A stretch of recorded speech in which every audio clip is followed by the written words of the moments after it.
దేశంలో కానివ్వండి, రాష్ట్రంలో కానివ్వండి, తెల్లారి లేస్తే ఎక్కడైనా సరే మనకంటే ముందుగా 5, 4 ఇంటికే వీళ్ళు స్వచ్ఛ భారత్ సాంగ్ వేసుకొని అందరూ కూడా మున్సిపల్ డ్రైవర్లు ఆ వ్యాన్లు వేసుకొని ఎక్కడ చెత్త ఉంటే అక్కడికి వెళ్ళి ప్రతి ఇంటి దగ్గర నుంచి ఆ చెత్తని కలెక్ట్ చేసి మనకి ఊరు అవతల తీసుకెళ్ళి వచ్చే క్రమంలో ఎంతో మంది ప్రాణాలు కోల్పోయిన డ్రైవర్లు కూడా ఉన్నారు. అలాంటి డ్రైవర్లకి వాళ్ళ జీవితానికి భద్రత కల్పించాలి. అలానే వాళ్ళ తర్వాత వాళ్ళ పిల్లల భవిష్యత్తు ఏంటి, మేము సడన్ గా చనిపోతే మా పిల్లల భవిష్యత్తు ఏంటి అంటూ వాళ్ళైతే ఈ రోజు ఇక్కడ నిరసన వ్యక్తం చేయడం అయితే జరుగుతుంది. దానికి సంబంధించి మున్సిపాలిటీకి సంబంధించి చెత్త తీసుకెళ్లి వెళ్ళేటువంటి ఏదైతే వెహికల్స్ ఉంటాయో ఆ వెహికల్ కి సంబంధించినటువంటి డ్రైవర్లందరూ కూడా వరంగల్ మున్సిపల్ ఆఫీస్ ముందు అయితే ఇక్కడ వీళ్ళు ధర్నా నిర్వహించడం జరుగుతుంది.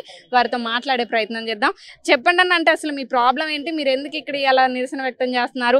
అంటే అందరూ ఇండ్లు ఎంత శుభ్రంగా ఉండాలో, రోడ్లు కానివ్వండి, అసలు ఒక ఊరు స్మార్ట్ సిటీగా ఈరోజు అవార్డులు వస్తున్నాయంటే మీ వల్లనే. మీరు మాకంటే ముందు కూడా లేచి ఇంటి దగ్గరికి వెళ్ళి చెత్తను తీసుకెళ్ళి ఊరవతల వేయడం, మీరు చేసేటువంటి మంచి పని అందరూ ఆరోగ్యాలు కూడా కాపాడుతుంది. కానీ ఈ రోజు మీరెందుకు ఇక్కడ ధర్నా చేస్తున్నారు? నా పేరు మోహన్ అండి, నేను స్వచ్ఛ ఆటో డ్రైవర్ను. నేను గత 8 సంవత్సరాల నుంచి గ్రేటర్ వరంగల్ మున్సిపల్ కార్పొరేషన్లో పునర్కమ్ డ్రైవర్ స్కీమ్ కింద నేను డ్రైవర్గా పనిచేస్తున్నాను. కానీ ఈ రోజు వరకు కూడా గత 8 సంవత్సరాల నుంచి నాకు ఎలాంటి భద్రత లేదు, ఉద్యోగ భద్రత లేదు, ఆరోగ్య భద్రత లేదు. అయినప్పటికీ అధికారులు మాకు ఏం స్పందించారంటే, మీరు ఓనర్ కమ్ డ్రైవర్ స్కీమ్ కింద వచ్చారు కాబట్టి మీకు మేము స్కీమ్ ఉన్నప్పుడు ఏం భద్రత కల్పించలేమంటే, సరే అయినా సైతం ప్రాణాలకు సైతం తెగించి కూడా మేము ఒక 163 మంది ఉద్యోగం చేస్తూ మా యొక్క విధులను నిర్వహిస్తూ ప్రతి దినము ప్రతి క్షణము మేము మా కష్టాన్ని మీ కృషిని మేము ఎంతో ముందుకు కొనసాగించాము. మా యొక్క ఈఎంఐలు 5 సంవత్సరాలు అయిపోవాల్సిన ఈఎంఐలు ఇప్పుడు 8 సంవత్సరాల వరకు గుంజుకొచ్చారు వాళ్ళు. అయినప్పటికీ మేము ఊరుసుకున్నాం. ఎందుకంటే ఈ యొక్క మున్సిపాలిటీ అంటే మాకు ఒక తల్లి లెక్క, మేము అందులో మేము బతకాలి అన్న ఉద్దేశంతో మేము కూడా ముందుకు వచ్చాము. ఈ దినము గత డిసెంబర్ ఇప్పుడు నవంబర్ వరకు మా ఈఎంఐలు చెక్కులు క్లియర్ అయిపోయినాయి. ఇప్పుడు ఏం చేస్తున్నారంటే అధికారులు మమ్మల్ని, మీతో పని అయిపోయింది బాబు, మీ ఈఎంఐలు అయిపోయినాయి కాబట్టి ఇప్పుడు మాకు ఉద్యోగ భద్రత కల్పించడం లేదు, కాకుండా ఒక 3 నెలలు మీకు ఎక్స్టెన్షన్ చేశామంటే ఈ 3 నెలల తర్వాత ఎందుకు మాకు ఎక్స్టెన్షన్ చేయడము? మాకు ఉద్యోగ భద్రత కావాలి, మాకు ఆరోగ్య భద్రత కావాలి. ఇన్ని రోజులేమో మాకు ఉద్యోగ భద్రత ఇవ్వడానికి వాళ్ళు ఏమన్నారంటే, మీకు ఒక త్రిపాఠి అగ్రిమెంట్ ఉన్నదని దాన్ని ముందుకు తీసుకొచ్చారు. ఆ అగ్రిమెంట్ కూడా ఈ రోజుకు తేరిపోయింది మొన్నటికే. ఈరోజు మేము ఏం కోరుకుంటున్నామంటే, మాకు ఉద్యోగ భద్రత కల్పించండి. ఒకవేళ మాకు ఉద్యోగ భద్రత లేకపోతే, మాతో మీకు పని లేకపోతే మాకు మా డబ్బు మా బండ్లు మీరు తీసేసుకొని మాకు ఏం లెక్క వస్తుందో మాకు లెక్క చేస్తే మేము వెళ్ళిపోవడానికి సిద్ధంగా ఉన్నాము. కానీ అధికారులు అట్లా చేయకుండా ఒక 15,000 రూపాయలు ఇచ్చి మా యొక్క వాహనాన్ని కష్టాన్ని మా వాహనం కష్టాన్ని 15,000తో వాడుకున్నట్టు మళ్ళీ ఇంకా అధికారులు కూడా మమ్మల్ని ఏంటంటే వీళ్ళు పని చేయరు, పని దొంగలు అని ప్రతి ఒక్క మా సైంట్ ఇన్స్పెక్టర్ కానీ జవాన్లు కానీ మా మీద కక్ష కట్టి మమ్మల్ని అంతా మిక్స్గేట్ చేసుకుంటూ మమ్మల్ని దారి మళ్లించుకునే స్థితిలో ఈ రోజు దిగొచ్చాం. కాబట్టి మరి వాళ్ళనే ఒకసారి వచ్చి డ్రైవింగ్ చేయమంటే తెలుస్తుంది కదా పని దొంగలు ఎవరు అనేది. అదే అందుకే ఇక్కడ మేము కూడా ఏమన్నామంటే, సరే మేము పని దొంగలమే కాబట్టి మాకు ఇప్పుడు మా ప్రాణాలకు సైతం తగ్గించి ప్రజల ప్రాణాలు కాపాడినప్పుడు రేపు నా కుటుంబం లేదన్నా జరిగితే నా పిల్లలకు నా భార్యకు దిక్కెవరు? నాకేమన్నా ప్రాణానికి స్థితమైతే ఇప్పుడు నా ప్రాణాలకు తెగించి నేను ప్రజల ప్రాణాలను కాపాడలేను కదా. నా ప్రాణానికి ఏమన్నా సెక్యూరిటీ మున్సిపాలిటీ ఇవ్వాలన్న జ్ఞానంతో ఆలోచనతో మేము ఈరోజు రోడ్డును ఎక్కేయడం జరిగింది. మాకు ఉద్యోగ భద్రత కల్పించి మాకు ఆరోగ్య భద్రత కల్పిస్తే మేము ఇందులో కొనసాగుతాం.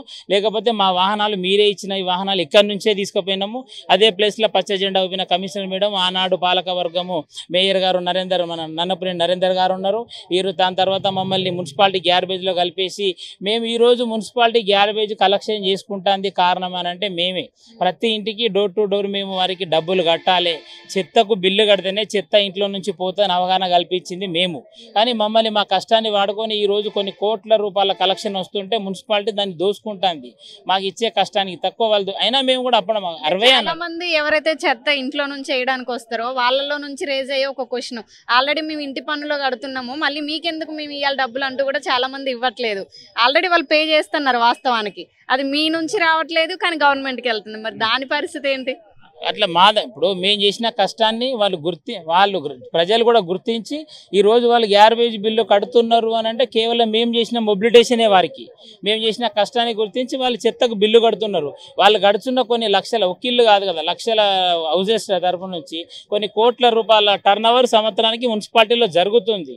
అయినా మేమేం అడగట్లేదు, మాకు గవర్నమెంట్ ఉద్యోగాలు ఏమని అడగట్లేదు, నా భార్య పిల్లలకు ఉద్యోగాలు ఏమని. నేను ఉద్యోగం చేస్తున్నట్టు నాకు ఒక మెడల, నాకు ఒక ఐడి కార్డు, నేను రోడ్డున పొద్దున్న 4 గంటలకు లేచి గత 12 కిలోమీటర్ల నుంచి హన్మకొండకు నేను డ్యూటీకి వెళ్ళాలి. నేను వెళుతుంటే నాకు మీ డ్యూటీ టైమింగ్స్ ఏంటంటే అంటే తెల్లవారుజామునే వస్తారు 5 o'clockకి 6కి అంటే వినిపిస్తే ఉంటుంది అంటే అంతకంటే ముందే ఉంటారా? అసలు ఎప్పటి నుంచి ఎప్పటి వరకు మీ డ్యూటీ టైమింగ్స్?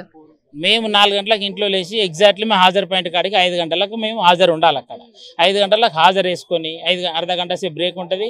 5:30 నుంచి 6 గంటల వరకు మా డ్యూటీ స్టార్ట్ అవుతుంది. రోజుకు 3 ట్రిప్పులు కొట్టాలి మేము. ప్రతి డోర్ టు డోరు తడిపొడి చెత్తగా వేరు చేసుకొని 3 ట్రిప్పులు చెత్త కొడితే అప్పటికి 12 కావచ్చు, 1 కావచ్చు, 2 కావచ్చు. కొంత డంపింగ్ సమస్యలు కూడా ఉంటాయి అప్పుడప్పుడు. వెహికల్స్ బాగలేక ఒకసారి 2 కూడా అవుతుంది. టైమింగ్స్ అంటే మినిమం 1-2 అయితే ఖచ్చితంగా అవుతుంది. ఆ టైం వరకు మాకు ఎలాంటి మేము మా ఆలోచన ఈరోజు ఏంటంటే మేము చేస్తున్న కష్టానికి అధికారులు గుర్తించట్లేదు.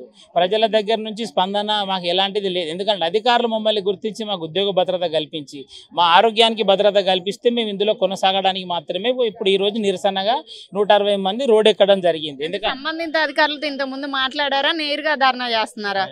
మేము మాట్లాడాము. ఇప్పుడు కాదు, గత 7 సంవత్సరాల నుంచి గత టీఆర్ఎస్ గవర్నమెంట్ అప్పటి నుంచి ఇక్కడ లోకల్ టీఆర్ఎస్ మన మినిస్టర్ గారు దయాకర్ రావు గారు కలవడం జరిగింది, చల్ల ధర్మారెడ్డి గారిని కలవడం జరిగింది. అప్పుడు నరేందర్ అన్న వరంగల్ తూర్పు నుంచి ఈయనను కలవడం జరిగింది, పశ్చిమ నుంచి వినయ్ భాస్కర్ అన్న కలవడం జరిగింది, వర్ధన్నపేట ఎమ్మెల్యే ఆరు రమేష్ గారిని కలవడం జరిగింది. వీళ్ళు అధికారులు కూడా మనకి ఏం చెప్పారంటే వాళ్ళ దగ్గర నుంచి మీరు లెటర్స్ పట్టుకొస్తే మీకు ఉద్యోగ భద్రత కల్పిస్తామంటే అప్పుడు మా జేబులోకి వెళ్ళి ఖర్చులు పెట్టి చుట్టూ తిరిగి ప్రతి ఎమ్మెల్యే మినిస్టర్ నుంచి లెటర్లు తెచ్చాము. హైదరాబాద్ సిడిఎంఏ ఆఫీసు కూడా 10-20 సార్లు వెళ్ళడం జరిగింది. వీళ్ళు ఏది చెప్తే మేము అది చేసాం. ఈ రోజు వరకు ఎందుకు చేసామంటే అధికారం మారింది, కొత్త అధికారులు వచ్చారంటే ప్రజాప్రతినిధులు వచ్చారు, వాళ్ళని కలిసే ప్రయత్నం చేశారు. మంత్రి కూడా ఉన్నారు కదా ఇక్కడ నుంచి. వాళ్ళ దగ్గర కూడా ఇప్పుడు ఉన్న లోకల్ ఎమ్మెల్యే ఇప్పుడు నాయని రాజేందర్ రెడ్డి గారి దగ్గర పోవడం జరిగింది. వరంగల్లో మన తూర్పు ఎమ్మెల్యే మన మంత్రి గారు ఇప్పుడు కొండ సురేఖ మేడం గారి దగ్గర కూడా పోవడం జరిగింది. వీళ్ళు ఏం చేస్తున్నారంటే చేస్తాము, మీకు భద్రత లేదు, మీకు ఏంటంటే అగ్రిమెంట్ ప్రకారం 3 నెలలు చేస్తామని 3 నెలలు అగ్రిమెంట్ మాత్రమే చేశారు. ఇప్పుడు ఆ 3 నెలలు అగ్రిమెంట్ కాదు, 3 నెలలు అయిపోతే మీతో వాళ్ళకి సంబంధం లేదు. ఈ 3 నెలలు చేయడానికి గల కారణం కూడా ఉంది. వాళ్ళు అసలు ఇప్పుడే పంపించాలి మమ్మల్ని, కానీ 3 నెలలు ఎందుకు చేశారంటే కొత్త బండ్లు వాహనాలు తెచ్చుకున్నారు. మున్సిపాలిటీ గ్రేటర్ వరంగల్ ఒక 200 వాహనాలు తెచ్చుకున్నారు. 250 మంది కొత్త మందిని ఇంక్లూడ్ చేసుకుంటున్నారు. అవి రావడానికి అది ఓకే కావడానికి ఒక 3 నెలలో 2 నెలలో టైం పడుతుంది. ఆ 2 నెలల వరకు మా యొక్క కష్టాన్ని మమ్మల్ని తీసేసుకొని మాతో పని చేయించుకొని దాని తర్వాత మాకే మేము పోయేటట్టు క్రియేట్ చేస్తామనే ఆలోచనలో వాళ్ళు ఉన్నారు. మేమేమంటున్నామంటే ఇప్పుడు 3 నెలలకైనా మీరు మమ్మల్ని పంపిస్తారు, ఇప్పుడైనా పంపిస్తారు, మా వాహనాలు మీరు తీసుకొని మాకు ఏం లెక్క కట్టిస్తారు, మాదేంది. ఈరోజు ఒక వాహనం మీద 1,50,000 రూపాయల ట్యాక్స్ ఉందండి. ఈఎంఐలు ఉన్నాయి, దాన్ని ఇంకా ఈఎంఐలు అయిపోయినాయి, ఫైనాన్స్ ఇన్సూరెన్స్లు ఉన్నాయి. ఇప్పుడు 1,50,000 రూపాయలు ఆ వాహనాలు 1,00,000 రూపాయలు కూడా వర్తించదు. ఇప్పుడు అది ఆ వాహనము 1,50,000 రూపాయల ట్యాక్స్ ఉన్నది. దీన్ని తీసుకొని రోడ్డు మీద దీన్ని నేను ఏం చేసుకోగలుగుతా? ఈరోజు మీరు ఇచ్చిన వాహనమే మీరే తీసుకోండి సార్, మాకు ఏమి ఇస్తారో మాకు చేతిలో పెడితే మేము వెళ్ళిపోదామని ధర్నాకు 160 కుటుంబాలు ఈరోజు రోడ్డున పడడం జరిగింది. అధికారులు ఇప్పటికైనా స్పందించి ఎంహెచ్ఓ గారు కానీ మేయర్ గారు కానీ కమిషనర్ గారు కానీ మా యొక్క బాధలను మేము దండం పెడతాను మీ అందరికీ. ఎందుకంటే 3 అధికారులను మమ్మల్ని గుర్తించి మా కష్టాన్ని గుర్తించి మాతో ఏమన్నా మీకు పని ఉన్నది అని అంటే మమ్మల్ని వాడుకుంటే మేము పని చేయడానికి సిద్ధంగా ఉన్నాం. ఇంటింటికి వెళ్ళి చెత్త తీయడానికి మేము సిద్ధంగా ఉన్నాం. మీరు కూడా పని చేయించుకోండి. మాకు కూడా ఏంటంటే ఇప్పుడు నాకు కూడా భార్య పిల్లలు ఉంటారు, నా కుటుంబంలో ఎలాంటి జరిగిన ఆధారం ఉండాలి కదా. రేపు ఏదైనా జరగాలని జరిగితే ఒక ఆధారం లేదన్న ఉద్దేశంతో నేను రోడ్డు ఎక్కడం జరిగింది. కాబట్టి మమ్మల్ని మీరు గుర్తించి మా యొక్క కష్టాన్ని వహించి మా కష్టాన్ని మీరు కాదనకుండా మాతో పని చేయించుకుంటే బాగుంటుందని మేము మాకు ఇష్టపూర్వకంగా మేము ఈరోజు ధర్నా తీయడం జరిగింది. చూస్తున్నారు కదా, కరోనా సమయంలో కూడా ప్రాణాలను సైతం అడ్డుపెట్టి ఇంట్లో నుంచి ఎవరు బయటికి రాని సమయంలో కూడా ఈ డ్రైవర్లు కానివ్వండి వీళ్ళందరూ కూడా చెత్తని స్వచ్ఛ భారత్ ద్వారా వీళ్ళంతా చెత్తను సేకరించి ఊరికి అవతల వీళ్ళు తీసుకెళ్ళేయడం జరిగింది. అలానే అందరూ కూడా చాలా కష్టపడుతూ ఉంటారు. ఎందుకంటే నార్మల్గా మనకి ఎక్కడైనా చెత్త పడితే ముట్టుకోవడానికే ఇబ్బంది పడుతుంటారు. అలాంటిది ఇంట్లో ఎలాంటి చెత్తనైనా తీసుకొచ్చి ఎక్కడ ఏం పడున్నా వీళ్ళందరూ సేకరించి తీసుకువెళ్ళే ఆ వాహనాన్ని నడిపే ఈ డ్రైవర్లు కీలక పాత్ర అని చెప్పాలి. దీంట్లో ఈరోజు వీళ్ళ లైఫ్ అనేది రిస్క్ లో పడింది. వాళ్ళకి సంబంధించి ఉద్యోగాలు తీసేసే క్రమంలో కానివ్వండి లేకపోతే కొనసాగించే క్రమంలో కానీ కొన్ని అవకతవకలు జరుగుతున్నాయి. మాకు న్యాయం జరగాలి. అలానే తీసుకుంటే వెహికల్స్ తీసుకోండి, లేదంటే మమ్మల్ని కొనసాగించండి అంటూ వీళ్ళైతే ఈరోజు ఇక్కడ నిరసన దిగడం జరిగింది. సంబంధిత అధికారులు అయితే దిగొచ్చి వీళ్ళకి సమాధానం చెప్పి వీళ్ళకి తగిన న్యాయం చేయాలని మనం కూడా కోరుకుందాం. ఇలాంటి మరిన్ని వార్తలు మీ ముందుకు తీసుకొస్తుంది మీ RN TV. Keep watching.